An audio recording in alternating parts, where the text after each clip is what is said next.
Hey guys, this is me Prerna Singh and welcome to Prerna Education. UP TET और CTET के लिए ये environment की फर्स्ट क्लास है। यूपी टेट और सी टेट में जो एनवायरनमेंट से क्वेश्चन बनते हैं वो बनते हैं एनसीईआरटी से। थर्ड क्लास से लेकर 8th तक की एनसीईआरटी से आपके क्वेश्चन बनते हैं। इसके बाद आपको कोई भी एनसीईआरटी उठाने की ज़रूरत नहीं पड़ेगी, कोई बुक पढ़ने की ज़रूरत नहीं पड़ेगी। जितने भी सारे इंपॉर्टेंट पॉइंट्स हैं वो मैं लेके चलूँगी। अलग अलग टॉपिक में एक टॉपिक से रिलेटेड जो भी पॉइंट्स दिए हैं, जहाँ से हमारे क्वेश्चन बनते हैं, उन सभी को मैंने एक साथ रखा है ताकि आपको पढ़ने में आसानी हो, कोई कन्फ्यूज़न ना हो। 15 नंबर आपके एनवायरनमेंट से आते हैं, पेडागोजी को छोड़कर वो सभी एनसीईआरटी से उठाए जाते हैं। शुरू करते हैं हम, ठीक है। आरटीई अधिनियम 2009, राइट टू एजुकेशन एक्ट कहता है 6 से 14 साल के सभी बच्चों को मुफ्त एवं अनिवार्य शिक्षा का अधिकार है। राइट टू एजुकेशन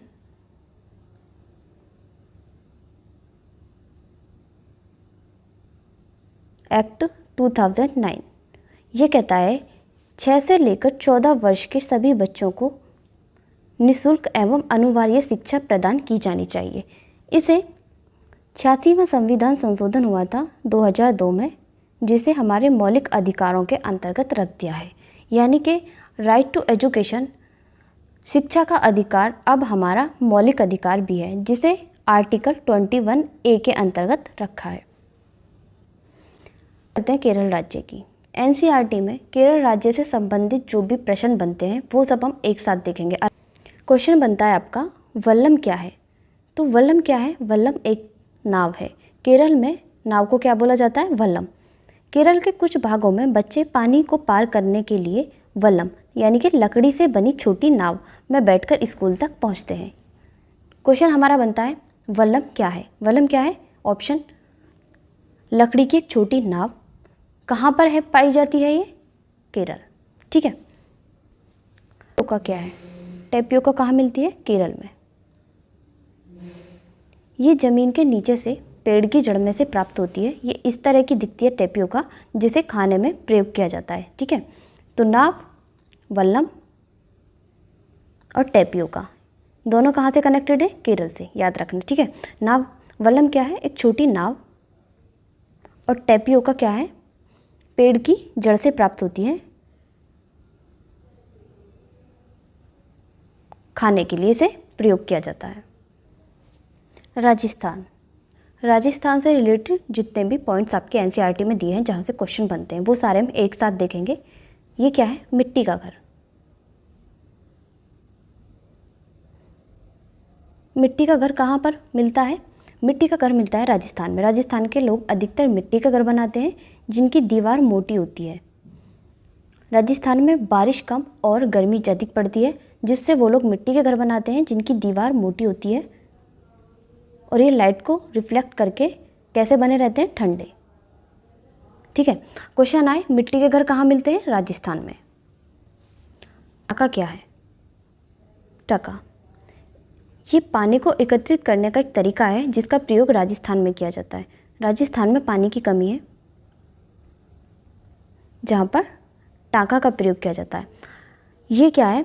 कुछ लोग बारिश का पानी इकट्ठा करते हैं, ये खास तरीके से किया जाता है।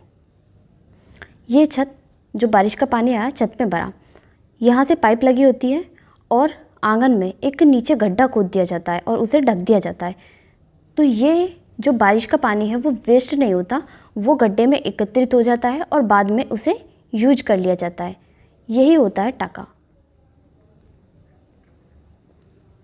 कहाँ पर बनाया जाता है? राजस्थान में। क्या है? ये है ऊँट। ऊँट गाड़ी का प्रयोग किया जाता है राजस्थान में। ऊँट जो होता है वो रेत में आसानी से चल सकता है। इसकी जो टांगें होती हैं वो बहुत लंबी होती हैं, जो रेत में ये चलने में इसे इतनी कठिनाई नहीं होती। ऊँट गाड़ी का प्रयोग कहाँ किया जाता है? राजस्थान में। ये बच्चे कहाँ जा रहे हैं? स्कूल जा रहे हैं ऊँट गाड़ी में बैठकर, तो ऊँट गाड़ी का प्रयोग किया जाता है राजस्थान में। ये है खेजड़ी का वृक्ष। ये जो आप पेड़ की फ़ोटो देख रहे हैं, ये इसको बोला जाता है राजस्थान में खेजड़ी का पेड़, जो कि राजस्थान का राजकीय वृक्ष है, खेजड़ी। ये जो फ़ोटो है ये मैंने ली है। हमारे यहाँ पर, हमारे एरिया में इसको बोला जाता है समी का पेड़। जब मैंने खेजड़ी के पेड़ के बारे में जाना तो मुझे पता चला जो हमारे यहाँ पे समी का पेड़ है वो ही खेजड़ी का पेड़ राजस्थान में बोला जाता है, जो कि वहाँ का राजकीय वृक्ष है और मेरे पास में इसकी फ़ोटो थी। ठीक है, तो ये जो समी का पेड़ है यानी कि खेजड़ी का वृक्ष, ये राजस्थान में पाया जाता है। इसे ज़्यादा पानी की आवश्यकता नहीं होती। इसकी जो जड़ें होती हैं वो ज़मीन में काफ़ी नीचाई तक होती हैं। इसे ज़्यादा पानी की आवश्यकता नहीं होती क्योंकि राजस्थान का पौधा है, रेगिस्तानी इलाके में पाया जाता है। ज़्यादा पानी की इसको आवश्यकता नहीं होती। इसकी पेड़ की छाल से दवा बनती है। इसकी लकड़ी में कभी भी कीड़ा नहीं लगता। ठीक है, तो इसकी लकड़ी में कभी भी कीड़ा नहीं लगता। छाल से दवाई बनाई जाती है। इसकी जो फलियाँ होती हैं उसकी सब्जी बनाई जाती है, जो कि रेगिस्तान में मिलता है, वहाँ का राजकीय वृक्ष है। इसको ज़्यादा पानी की आवश्यकता नहीं होती। जड़ ज़मीन में काफ़ी नीचे तक पाई जाती है। छाल से बनती है दवा और इसमें कभी भी कीड़ा नहीं लगता। इसकी फलियों से बनाई जाती है सब्जी। ये सारे पॉइंट थे जो खेजड़ी के पेड़ से रिलेटेड थे और जिनसे डायरेक्ट क्वेश्चन बनते हैं। जानते हैं असम राज्य से रिलेटेड असम राज्य के बारे में एनसीईआरटी में कौन कौन से पॉइंट दिए हैं, सारे एक साथ देखेंगे। ये क्या है जो आप देख रहे हो, ये है बांस का घर, जो कि असम राज्य में मिलता है। असम राज्य में बारिश अधिक होती है, इसलिए लोग बांस का घर बनाते हैं और ये बिल्कुल नींव से शुरू नहीं होता। इसकी ऊंचाई 10 से 12 फीट की ऊंचाई पर ये बनाया जाता है। क्वेश्चन बनता है बांस के घर कहाँ पर मिलते हैं? कहाँ पर मिलते हैं? असम में। बांस का पुल, बांस के घर और बांस का पुल कहाँ बनाए जाते हैं? असम में। याद रखना, क्वेश्चन आता है बांस के पुल कहाँ पाए जाते हैं? बांस का घर और पुल। आंसर होगा इसका असम। एनसीईआरटी में जैसा कि इस पिक्चर में दिखाया गया है किस तरह से बच्चे इस पुल को पार करके, बांस से बने हुए पुल को पार करके स्कूल जा रहे हैं। इस घर को देखिए, ये घर किससे बना है? आपको दो चीज़ें दिख रही हैं, एक है पत्थर और दूसरी है लकड़ी। तो मनाली में जो घर मिलते हैं वो मिलते हैं पत्थर और लकड़ी के बने हुए, क्योंकि यहाँ पर जो क्षेत्र है वो पथरीला है, पथरीला इलाका है, बारिश अधिक होती है। यहाँ जो घर बनाए जाते हैं वो पत्थर और लकड़ी के बनाए जाते हैं। क्वेश्चन ऐसे बनते हैं कि असम में घर किस तरह का मिलता है, मनाली में घर किस तरह का मिलता है। तो याद रखना है, असम में जो घर बनते हैं वो बांस के बनते हैं, मनाली में जो बनते हैं वो पत्थर के बनते हैं। छोटी छोटी पॉइंट्स है, लेकिन यहीं से क्वेश्चन आपका बनता है और ये हमें याद रखने होंगे। ये जो आपको ऊपर लटकी हुई है इसको बोला जाता है ट्रॉली। ठीक है, और ये कहाँ पर चलती है? लद्दाख में। क्वेश्चन आपका बनता है बच्चे स्कूल जा रहे हैं ट्रॉली के द्वारा, वो कौन से क्षेत्र से रिलेटेड है? असम से रिलेटेड है, लद्दाख से रिलेटेड है, केरल से रिलेटेड है। तो हमें पता होना चाहिए कि ट्रॉली का प्रयोग कहाँ किया जाता है? लद्दाख में। ट्रॉली लकड़ी से बना एक झूला, जो कि पुली की मदद से ये ऊपर जो रस्सी बंधी हुई है इस पर इस तरह से सरकता है और इस तरह से रास्ता पार करके बच्चे अपने स्कूल तक पहुंचते हैं। बात करते हैं अब मैदानी इलाके की। मैदानी क्षेत्र में किन चीज़ों का प्रयोग होता है? क्वेश्चन आए बैलगाड़ी का प्रयोग किन क्षेत्र में किया जाता है? बैलगाड़ी के द्वारा स्कूल जा रहे हैं वो किस क्षेत्र से रिलेटेड है? तो बैलगाड़ी का प्रयोग किया जाता है मैदानी इलाकों में। सीमेंट से बना हुआ पुल, ये भी कहाँ होता है? मैदानी इलाकों में। बांस से बना हुआ पुल असम में।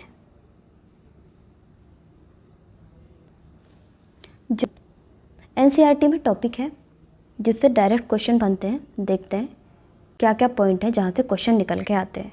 ये है हाथियों का झुंड। ठीक है, तो एक हाथी जो होता है, एक बड़ा हाथी एक दिन में 100 किलोग्राम से ज़्यादा पत्ते और झाड़ियाँ खा सकता है।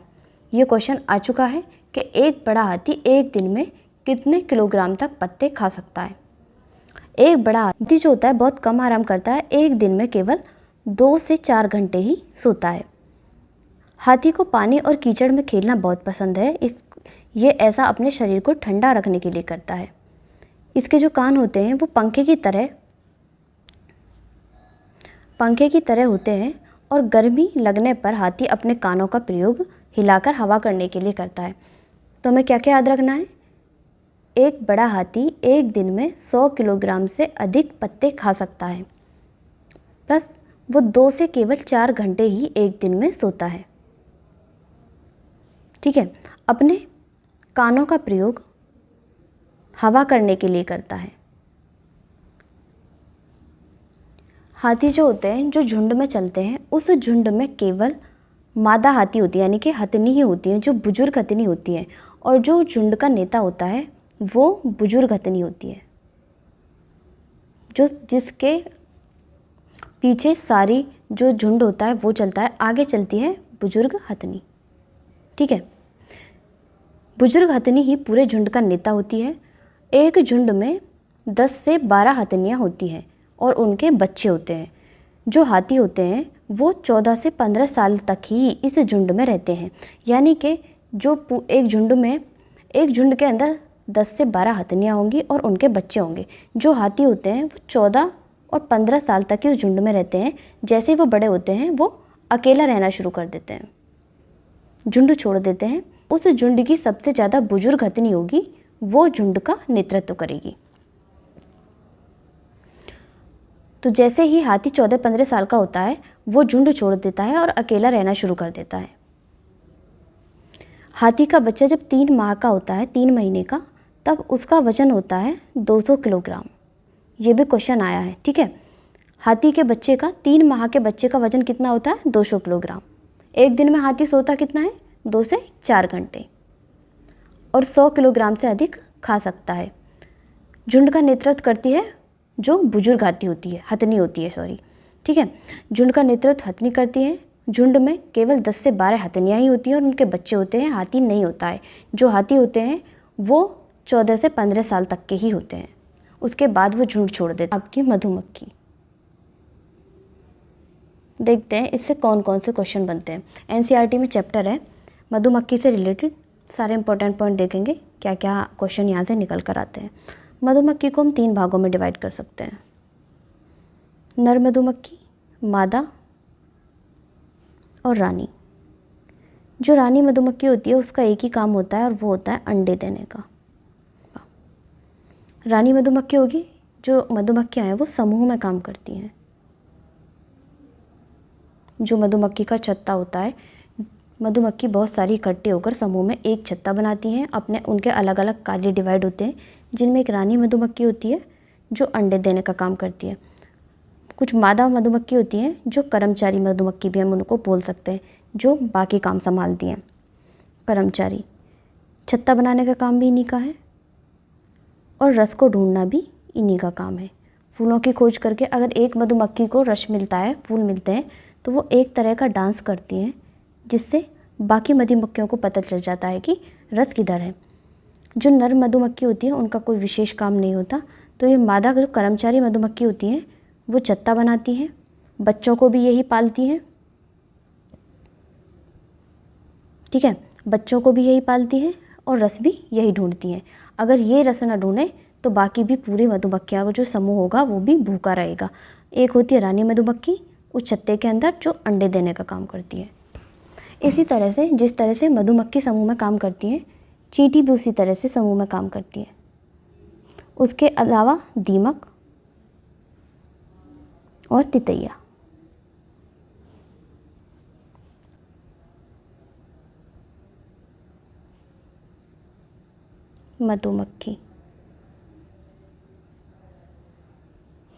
मधुमक्खी, चींटी, दीमक, तितैया, ये इनका काम, ये एक ही तरह से काम करती हैं समूह में।